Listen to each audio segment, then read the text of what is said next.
dat er een goed overleg heeft plaatsgevonden tussen Doen en de ministers. Het gaat om onderwijsvakbond Doen. Die had al eerder aangegeven graag om tafel te willen zitten met minister Van Heijdoorn van Onderwijs en minister Charlton Hato van Bestuur, Planning en Dienstverlening. Nou, dat overleg heeft ertoe geleid dat de ministers de plannen van Doen in de ministerraad zullen gaan bespreken. Het gaat Doen erom dat er arbeidsvoorwaarden zijn gekort. Dat had allemaal te maken met de COVID-leningen. En dat heeft voor achterstallige situaties schade in het onderwijs geleverd. En dat moet weer teruggedraaid worden.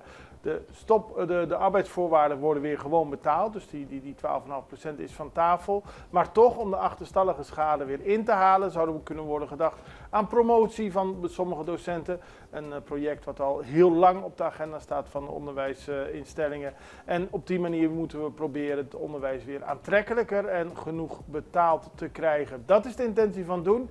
En die hebben daarover uitgebreid gesproken met deze twee ministers. En die gaan het weer bespreken